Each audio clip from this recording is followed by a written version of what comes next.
All right, so we are live. All right, thank you guys for tuning in on episode 3 of the Qierre and Wesley Show. Yes, I am your host, Qierre McGlory, realtor and author of the Blueprint to Successfully Selling Your Home. Along with me, my co-host, my business partner, my lender, Mr. Moneyman himself, sales manager of Axia Home Loans in Orange County, Mr. Wesley Oliver. How are you doing, brother? I'm excellent. How are you? Doing well. So, you guys probably already know the title, Buyers Don't Wait, ! Now, Wes, you probably heard this expression, right? Good things come to those who wait. Mm-hmm. For me, I hate that expression. Right. I do not like that expression. Because I don't think good things come to those who wait. Right. I think when you take action, good things come. Let me give you an example. Like for my wife, for instance, right? I met my wife at a nightclub. It was called La Mirage. It was President's Day weekend, right? I was a full-time student. I didn't have school on Monday, but I had work. And I was like a morning stalker at Office Depot. So I had work at 5 o'clock in the morning, right? Uh-huh. So my friends, come on, Qierre, we gotta go out, we gotta hang out. I'm like, dude, we're probably not getting home till like around 2 something. I gotta be work at 5 in the morning, but I can have you time to sleep. But, my friend dragged me out, so I ended up going out, right? Mm-hmm. And I remember we were walking to the club, and I looked over, and I saw this girl talking to her friend. And I'm like, wow, this is pretty cute, And I was thinking, like, in my head, I'm thinking, well, we just got here. Maybe, maybe I'll see her again, because, hey, if it's fate and I should, this is fate, this is meant to be, then she should come to me. I should see her later in the club or something like that. Or maybe I was thinking, well, maybe if I stand a certain way, maybe she'll approach me. Maybe she'll be drawn to me. But then in my head, I was thinking, you know what?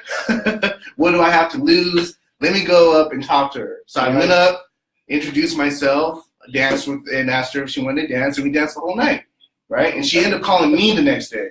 Me. I was too cool. I was like, oh, I gotta wait, the 3-day rule, because I don't want her to think, that I really like her or something like that. But she ended up calling me the day after, and then I remember that week, the following weekend, we actually went out to the movies, and we've been together ever since. Yeah. And I use this as an example because if I didn't take the initiative to actually approach her, I wouldn't have met her. Right. I wouldn't have fallen in love with her. I wouldn't have gotten engaged to her. I wouldn't have married her. We wouldn't have had our beautiful daughter, Savannah. Right. I wouldn't have the life that I have now.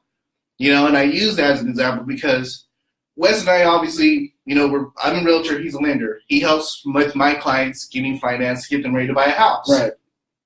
And we deal with buyers, and buyers that are ready to go. We go out and we look at homes. Now, sometimes, we'll find a perfect house for them, right? Like a house that, that's maybe like a 3-bedroom house, 2.5 bath, over 1,700 square feet, 2-car attached garage, access to the freeway, whatever they're looking for. Right. Right. And it's like everything's aligned. Like everything that they need is there. Their financing there, the price and everything's great. Right. But for some reason in their head, they think, oh, well, I don't really like the color, or maybe if it was a little more in the neighborhood, maybe another house will come up. So maybe I should wait, because this is still the beginning of the season. So maybe a better house will come up in the next few months, right? But unfortunately, sometimes it doesn't happen. Unfortunately, rarely happens that a house that you think is better than the house that you've actually seen. And what happens is, maybe a couple weeks down the road or something, I'll get a call or a text or an email. Hey, Qierre, remember that house that you showed me a couple weeks ago? Is that one still available? And it's like, no, it actually isn't available anymore. And then all of a sudden, I could feel them on the phone, geez, I totally missed out on this house, and it's like, I tell my buyers, buyers don't wait. As a buyer, you want to make sure you make a list, what's called a wants and needs list, right? Mm-hmm. So let's say you want a 4-bedroom house, but you're okay with a 3-bedroom. Right. You would like a pool in the backyard, but you're okay if you have a good-sized backyard. It doesn't need to be a pool. Right. You want a 3-car attached garage, but you're okay with a 2-car attached garage, right? So when you go out and you look at houses, make sure you have your wants and needs list with you, because when you go and you look at a house, you can kind of check off and it's like, all right, All right, this has the 2-car attached garage. Perfect. Oh, great. This has a pool. Excellent. That's not even on my needs list. That's on my want list. Perfect. Okay, great. The house is over 1,700 square feet. Perfect. Okay, great. I love this neighborhood. I love this 2-story. Okay, great. So when you make your decision, you want to make sure you're looking at your needs and wants list. So that's going to determine, if you're going to move forward or not. Because like I said, in our business, we do run those situations where a person sees a house and for some reason it's like, maybe a better one will come up. And unfortunately, that doesn't happen. Another situation that we see happen is, I'll give you an example. I'm not going to tell you her name, but we'll just call him Jane, right? So Jane and I were looking at houses in 2016. She had a certain price range. We found a couple houses that really met her needs. But she's like, I think I want to wait. I really think that the market's going to go down. Obviously, I gave her the data and the information, let her know that there's no indication the market is going to go down or prices are going to go down. But she just said, Qierre, I would prefer, let's go out next year. I'm like, okay. So what we did, we went out the following year, and the neighborhood that she really liked, the home values went up. And I'm not talking about they went up like $3,000, $5,000. I'm talking $20,000 or more, right? So all of a sudden, because of the fact that she waited, because she felt that maybe the market would go down, all of a sudden she's spending more money on the house that she could have bought a year ago at a cheaper price. You know what I mean? And now sometimes what we see is that the values go up so much that the buyer can't even qualify for that neighborhood anymore. So then you have to actually venture out and go, look for a house, outside of the area that you really wanted. So, like I said, what it really comes down to is, you have to take action.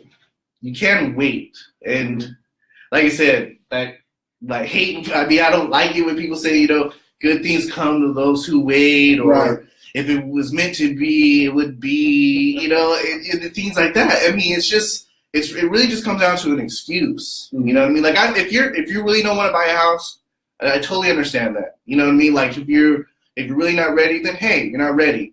But if you really have everything set, you're pre-approved, your down payment funds are there, you're motivated, you really want to buy a house, the house that you see meets your needs, maybe a couple wants are not there, but everything fits together, you definitely want to take action because, like I said, me and Wes been in the business, and we see that. We see the regret on a person's face. It's like, oh my gosh, I should have bought this house when it was under 400, now it's 470 or whatever.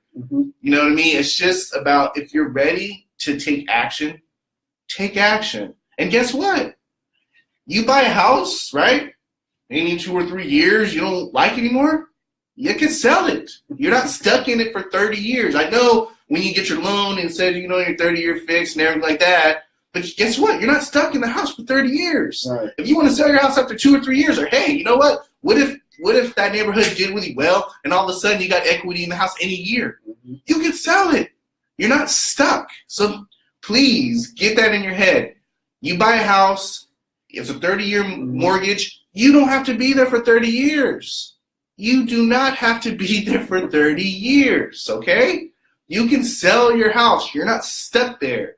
You know what I mean? Like, you could totally do that. So that's definitely something I want to stress out to you guys is, you find a house that you like, it meets your needs. Maybe it doesn't meet a couple of your wants, but it meets the needs, the price, and you're comfortable with the mortgage payment. Take action. Make the decision. Because the last thing I want you to do is for you to wait out on something that you think is better and it never comes along, and all of a sudden when you try to go back to that house, it's already off the market. That's hard. It's heartbreaking for myself. It's heartbreaking for Wes because, we can't do anything about it. It's not like we go that odor. It's like, hey, I know you just bought this house, but my client really likes it. So would you be willing to sell it because you just bought it? Or if they're in escrow and it's like, hey, agent, my client really likes this house, so can you cancel your escrow so my client can get in? Or the value of the house, that neighborhood tends to go up, and all of a sudden you're just priced out of the market too. And and that's unfortunate too. And what's going on with the market now I mean, Wes, based off of what you're seeing, what's going on, and also the experts and so forth, is anyone predicting a slowdown? No, as I said in an earlier video, I think it was one we did last year, at the tail end of last year. So the issues that we're having in the housing market right now are from a pure economical standpoint, which is just supply and demand. You have more people that want to buy a home than there are people selling homes. Okay. And our new construction, that has not been maintained to the level it should have been over the past years. Okay. So now you see them trying to make up for that, and you're seeing all this new construction being built. And at the same time, though, people are not selling their homes and putting them on the market as often as they were. So what that's creating is it's creating value, and that's where value comes from, right? Okay. If I have something that a lot of people want, and I'm the only one who has it, then I get to name whatever, basically name whatever price I want and whatnot. Correct. So right now, that's what's going on in the market, and that's why you're seeing that demand, and that's why you're seeing home values, which are expected to continue to increase, anywhere between 3 to 5% consistently over the next few years. There's not a slowdown. Got to rewind that. Play it again. Play it again. How much did you say that home prices are supposed to go up the next couple of years? 3 to 5%. 3 to 5%. Yeah. Okay. And there's nothing, like I said, there's no expectation that that's going to slow down. This is kind of, like I said, very different than what we might have experienced, say, like 2003 to 2007. Right. Very different, because you just had a lot of people flooding the market that should not have been able to get homes, that were, just because more risque practices between lenders, appraisers, things like that. So this, like I said, is really something that is more rooted and based in reality. Because then you would see homes going up, 10 to 20% annually. That's not normal. Right. But now we're back to seeing what is kind of stabilized and normal. So there's a real risk to waiting. And, let me just say this, and I say this to all my clients and potential buyers. First and foremost, make sure that you're ready for the responsibility of homeownership. Okay. As long as you feel ready for that, and everything that comes with it, a lot of it financial, then the next step is, what are the risks to deciding to wait, right? Yes. And I ask every client I speak with 2 things you should ask yourself. Number one, why do you want to be a homeowner? What are the specific benefits of home ownership? Why do you want to be a homeowner? That's a good one. Yeah. That really speak to you. And secondly, why are you not already a homeowner? So what's kept you from, attaining home ownership to this point? So understanding those 2 things are very important. So there's a real cost to waiting. And this isn't me trying to get everybody out there to call me for a loan and to go buy a house. We're not selling vacuum cleaners. There's a lot involved in the process of buying a home. Yeah. And if you're not truly motivated, you'll never make it through the process. We've all had clients who fell out of escrow, who've canceled escrow, who decided they're not going to buy it, they're going to wait. And that's because they truly were not motivated enough and they were not ready at that point. So, but there is a real cost, because, as we say, time is money, right? Yes, sir. So there are a few things that affect your affordability, which your affordability is basically going to determine how much house you can buy. Yes. And what type of house that's going to be, or what type of property. So on the one end, you have, you have interest rates. Yes. Right? Because your interest rate is going to determine ultimately what your payment's going to be. Okay. And since for every standard loan program, you're going to have a maximum allowable debt to income ratio. Oh, okay. So part of your debt to income ratio is not only, your current, your recurring, credit items that you would see on the credit report currently. Yes. Like credit cards, student loans, personal loans, things like that. But also the other factor is the payment on the actual property you're looking to purchase. Okay. So as interest rates go up, that payment goes up. And if your salary hasn't gone up, guess what that means? You can afford less house now than you could have when interest rates are lower. Okay. So just to kind of really illustrate that for you, so for every 1% that interest rates go up, your affordability goes down by 11% or almost 11%. Wow, that's huge. Yeah. Now, thankfully, we haven't seen, rates go up a full 1 percentage point yet. But, well, let me back up there. We did, actually, because there was a point, near the tail end of 2013 where rates were as low as 3.25 on a 30-year fixed. Mm-hmm. And now we're at close to 4.25. So, but as, like I said, if rates go up that 1 percentage point, mm-hmm. then your level of affordability in that home is going to go down. Now, what if, per se, mm-hmm. rates go up, okay, and at the same time, home prices go up? Your affordability has just gone down even more, right? And that seems like that would actually be possible. Oh, absolutely. Mm-hmm. So, yes. So you're really going to have an impact, and that's why I say time is money, because the affordability is really going to be impacted. Because two things we do know, right? Mm-hmm. Like I said, all of the economists are expecting that a lot of the economists are expecting that the sales prices, specifically mm-hmm. in California, mm-hmm. or home values, are going to continue to increase over the next few years. Then you have the Fed chair, mm-hmm. which was telling the last year announced that they are expecting 3 increases to the Fed rate over this course of the year. Okay. So some of the leading experts in this area are estimating that rates could be as high as 4 or up to 4.5% by the end of the year. So 4.5%. Yeah.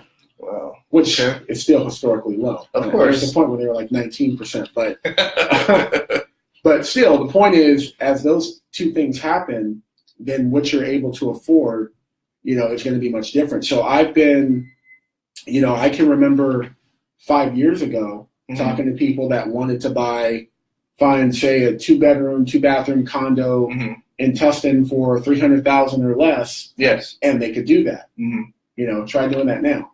Yeah. It'd be pretty, you'd be pretty hard pressed to find that. So, exactly. So that's where it really can affect you over the long term. Mm-hmm. So my thing is this: you really have to understand your why when you start out, with the home buying process. Okay. And you have to understand your concerns. What concerns do you have? What fears do you have? And are those legitimate fears? Are they rooted in reality? Are they real concerns? Because if you don't deal with that, mm-hmm. you'll end up in a perpetual state of what I call getting ready to get ready. Getting ready to get ready. That's the first I've heard of that.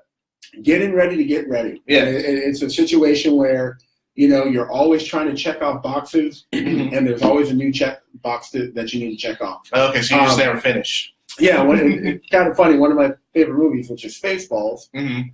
So you've got you've got Dark Helmet. He's the main bad guy, and he's got his sidekick, the General.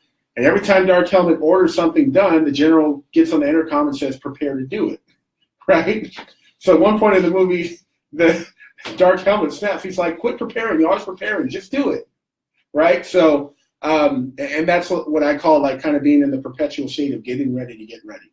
Yeah. Because you're trying to have everything just perfect, mm-hmm. and you'll never get it just perfect. Yes. And that's why what you said earlier about the property and whatnot, that's exactly why you have to understand what you're comfortable with. Because, this is something I tell most of my clients. Okay.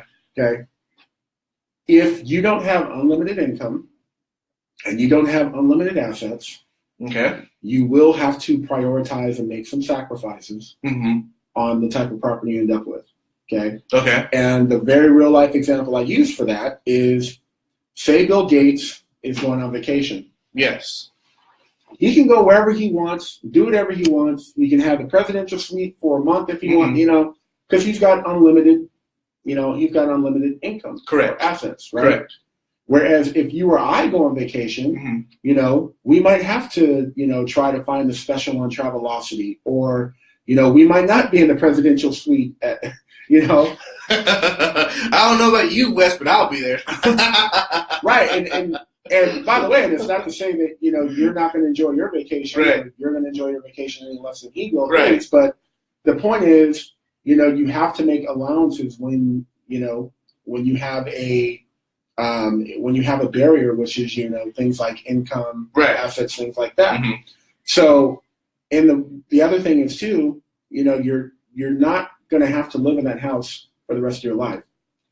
Can you repeat that one more time? You're not going to have to live in that house for the rest of your life. One more time. What was it? You do not have to live in that house for the rest of your life. Did you hear that? Did everyone hear that? I hope everyone heard that. You do not have to live in that house for the rest of your life. Right. Get that in your head, because, it seems like everyone that I always run into, unless they're experienced buyers, obviously, they always have this, like, oh, man, I don't want to buy this home. It's so small, and what if we have children and we're not going to have the space for them? You don't. This doesn't have to be your end all. This is just the beginning. This is just the start of your life, because guess what? Your life changes. Who you are today can be different in 2 years and 3 years and 5 years and so forth. Your life changes. Your life goes in stages, right? Mm-hmm. So maybe this 2-bedroom condo fits you now, but in 5 or 7 years, it doesn't fit you anymore because your family has grown, right? So then at that point, you can either A, sell that property, take the equity out of that property, buy something bigger, or B, keep that property as an investment property, rent it out. You can use that as a rental income, right? And then you buy something bigger. So remember, make sure to keep that in your head. This is just the beginning stage. Mm-hmm. You buy this home, you don't have to be there for 30 years. You don't have to be there for 10 years. You don't got to be there for 5 years. You don't have to be there, just as an example. This is just the beginning. This isn't the end of your journey. So just remember that. Exactly. So, I deal with a lot of first-time home buyers, and I also deal with what they call move-up buyers. Yes. And the move-up buyers were once first-time home buyers. Correct. And they bought the home that fit their lifestyle at that time. Mm-hmm. That was acceptable to them. Right. That they liked. Mm-hmm.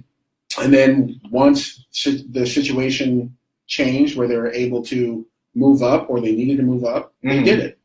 And I've been through it myself. My first property I bought, it was a 2-bedroom condo in Garden Grove, right? And here's a little tip for keeping an open mind. When we started working with the realtor at the time, she asked us, what areas we wanted to look in.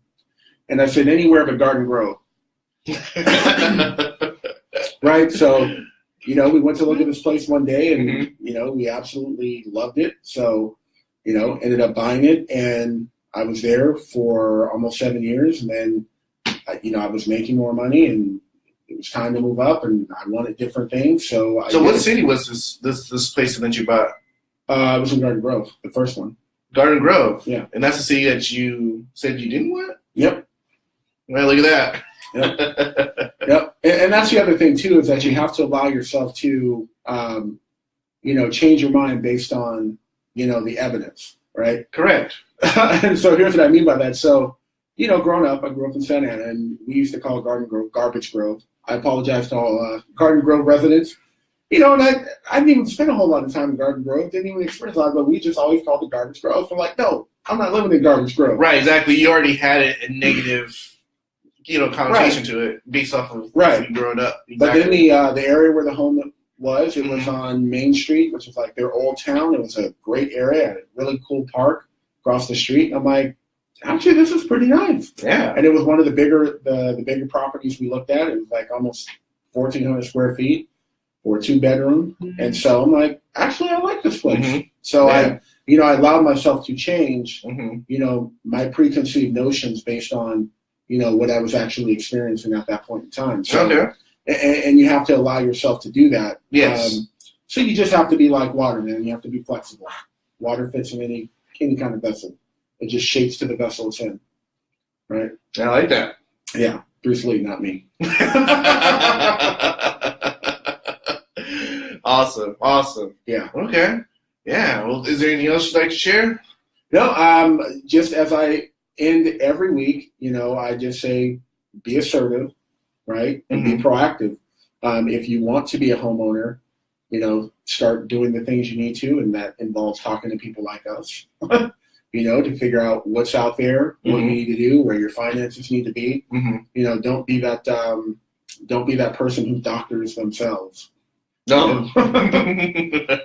Yes. But yeah, for sure. And there's a lot of great programs out there to help you if you have issues with your down payment. Mm-hmm. You can actually, I posted the other day, one of those programs in particular, say in Orange County where we are, you can earn up to $174,000 a year and qualify for down payment assistance. You know what? We should definitely do a video on that. Yeah. So let's plan to do that next Friday then. Yeah. We'll do a video on that. Yeah. So make sure to tune in next Friday because we're going to be talking about the Cal HAPA program. Mm-hmm. Yes, and the new income increases that they made on it. Yeah. So make sure to tune in next Friday as we discuss that. So yeah. So yeah, be proactive. Be proactive. Be assertive. You find something that you like, get it. Go after it. Because if I didn't, I wouldn't be married to my beautiful wife and have my beautiful daughter. So, yes. Well, I want to take this opportunity to thank you guys for tuning in. If you guys have any questions, feel free to post them below, or you can direct message me or Wes. Our contact information is here.